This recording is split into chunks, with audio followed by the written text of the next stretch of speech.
Terima kasih atas kesempatan diberikan. Kami dari kelompok 7 akan mempresentasikan tugas akhir perencanaan dan evaluasi program gizi dengan masalah gizi di Minahasa. Dengan anggota kelompok ada Teresia, Amelia, Karen, Stefania, dan Talia. Selanjutnya kita masuk pada latar belakang. Masalah gizi di Indonesia masih menjadi tantangan. Berdasarkan data terkini menunjukkan masih banyaknya masalah stunting, wasting, overweight, dan underweight. Berdasarkan data SSG 2021, prevalensi stunting, wasting, overweight, dan underweight di Indonesia masing-masing sebesar 24,4%, 7,1%, 3,8%, dan 17,0%. Menurut Kemenkes RI 2021. Sedangkan di Provinsi Sulawesi Utara pada tahun 2021, prevalensi stunting, wasting, overweight, dan underweight masing-masing sebesar 21,6%, 7,1%, 3,9%, dan 14,1%. Kabupaten Minahasa sebagai salah satu wilayah yang memiliki karakteristik sosial dan ekonomi yang khas, masih dihadapkan pada masalah gizi yang beragam. Permasalahan tersebut meliputi kurang gizi hingga gizi lebih yang dapat berdampak negatif terhadap kesehatan dan kesejahteraan masyarakat. Berdasarkan data SSG 2021, prevalensi stunting, wasting, dan underweight di Kabupaten Minahasa masing-masing sebesar 17,5%, 4,5%, dan 7,2%. Itu menurut data Kemenkes RI 2021. Selanjutnya, kita masuk dalam analisis situasi Kabupaten Minahasa. Yang pertama, demografi dan geografi Kabupaten Minahasa.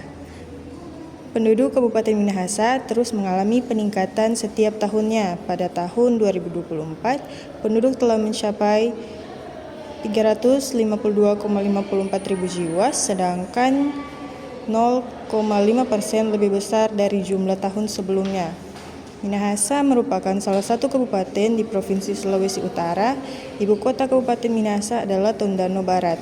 Dengan luas wilayah Minahasa adalah berupa dataran seluas 141,64 km persegi serta terdiri dari 25 kecamatan berdasarkan Badan Pusat Statistik 2024.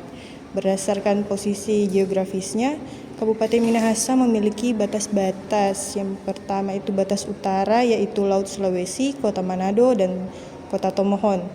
Untuk batas selatan ada Laut Maluku dan Kota Tomohon. Batas barat, Kabupaten Minahasa Selatan dan Kota Tomohon.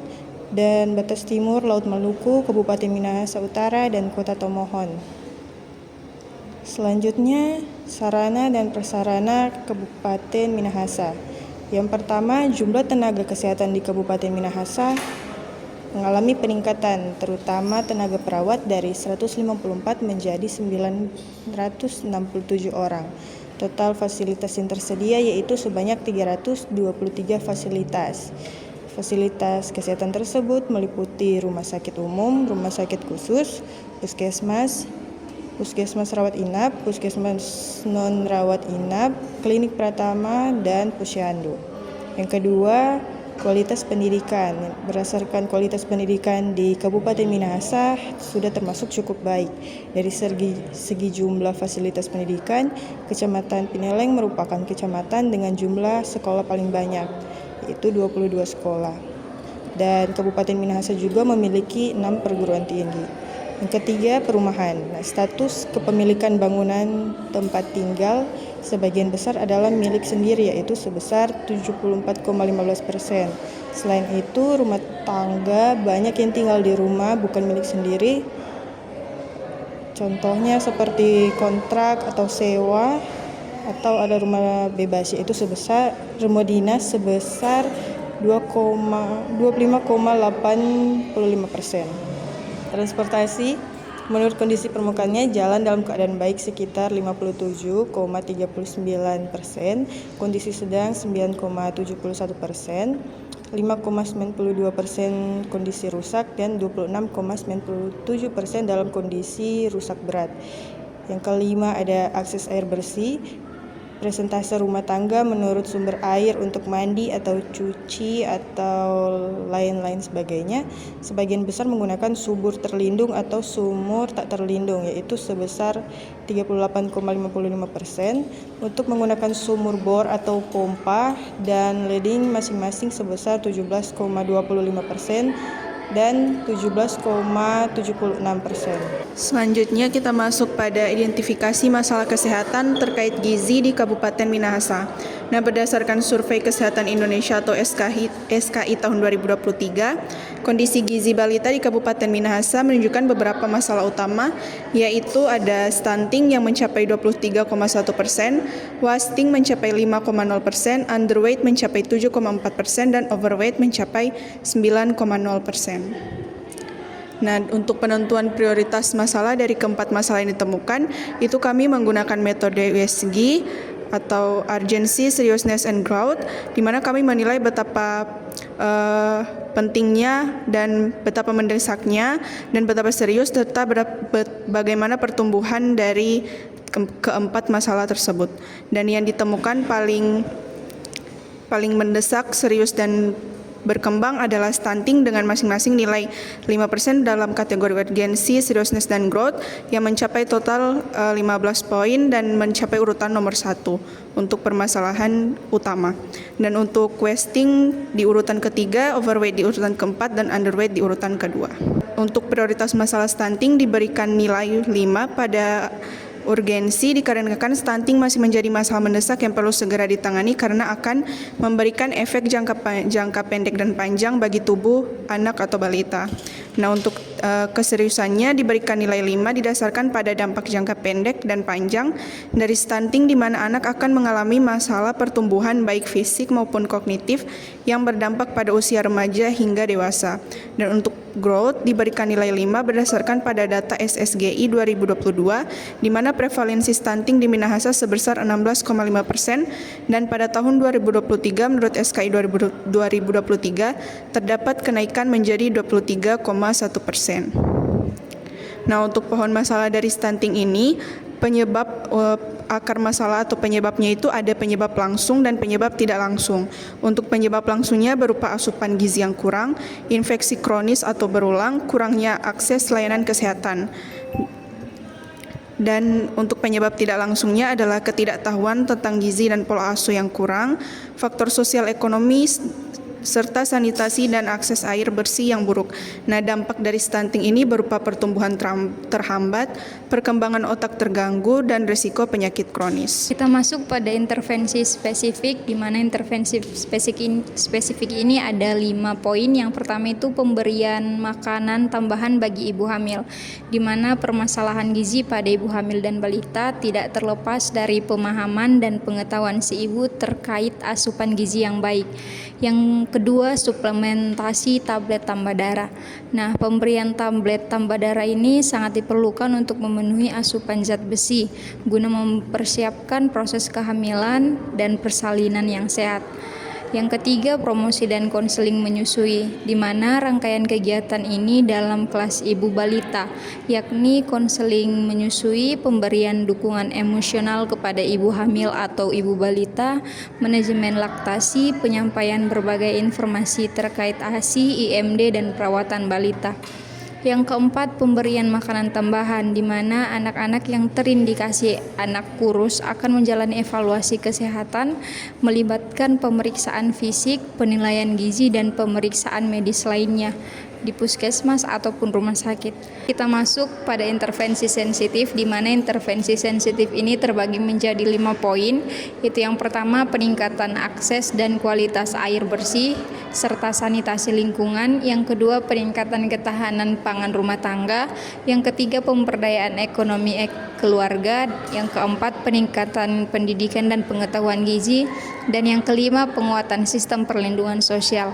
Nah, program intervensi yang dipilih oleh kelompok kami yaitu program intervensi spesifik, di mana pemberian tablet tambah darah pada remaja putri dan wanita usia subur. Selanjutnya, tujuan program. Banyak remaja yang tidak memperhatikan asupan gizi yang akan berdampak pada status kesehatan di masa yang akan datang, di mana akan mudah menderita penyakit maupun akan melahirkan generasi dengan status gizi yang tidak baik seperti stunting. Sehingga diperlukan program pencegahan dan penanggulangan stunting pada remaja putri oleh Kementerian Kesehatan dimasukkan ke dalam Rencana Strategis atau Renstra 2015 sampai 2019 dengan target pemberian TTD atau tablet tambah darah pada remaja putri sebesar 30%. TTD yang dikonsumsi secara rutin diharapkan dapat membantu mempersiapkan kondisi tubuh yang prima pada remaja putri sehingga dapat tumbuh dan berkembang menjadi calon ibu yang sehat serta melahirkan bayi sehat. Selanjutnya kita masuk pada desain kegiatan program, ada 4. Yang pertama itu edukasi gizi terkait dan kesehatan terkait pentingnya manfaat dan cara konsumsi TTD. Yang kedua, pemberian TTD secara teratur. Yang ketiga, meningkatkan pelayanan fasilitas kesehatan dan tenaga kesehatan. Dan yang terakhir, keempat, monitoring dan evaluasi. Selanjutnya kita masuk pada target peserta program, ada 4. Yang pertama, remaja putri dan wanita usia subur. Yang kedua, orang tua dan guru. Dan yang ketiga, tenaga kesehatan. Dan yang terakhir itu pemerintah. Nah, selanjutnya sumber daya diperlukan. Yang pertama, sumber daya untuk identifikasi. 1. Sumber daya manusia. Kedua, data dan informasi. Ketiga, data sosial ekonomi. Informasi mengenai status sosial ekonomi, pola makan, dan faktor peralatan dan teknologi. Yang terakhir, anggaran dan logistik. Dan yang kedua, sumber daya untuk pelaksanaan program. Pertama, sumber daya manusia. Kedua, sarana dan prasarana. Ketiga, logistik dan distribusi. Keempat, edukasi dan komunikasi. Dan yang terakhir, monitoring dan evaluasi. Nah, selanjutnya jadwal dan pengawasan kegiatan program. Jadwal pelaksanaan kegiatan di bulan pertama, bulan kedua, selanjutnya di bulan ketiga sampai di bulan ke-12. Dan yang terakhir itu pengawasan kegiatan. Kita masuk pada monitoring dan evaluasi program gizi. Yang pertama ada peningkatan cakupan pemberian tablet tambah darah. Yang kedua, penurunan prevalensi anemia. Ketiga, peningkatan pengetahuan dan kesadaran.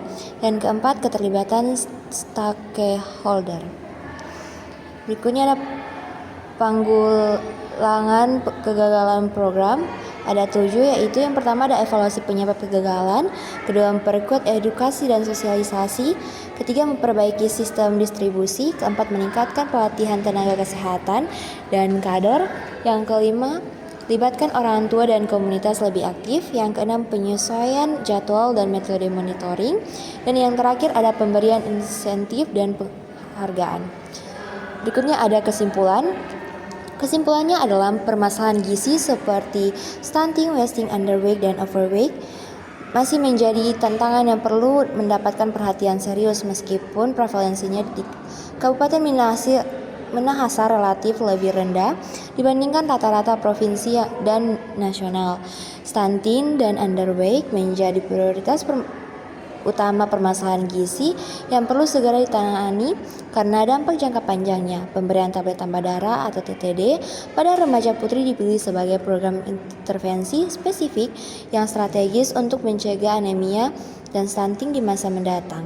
Program pemberian tambah darah ini melibatkan edukasi gizi, distribusi tablet tambah darah, serta secara teratur, peningkatan pelayanan fasilitas kesehatan, serta monitoring dan evaluasi secara berkala untuk memastikan efektivitas program. Terima kasih. Bye-bye.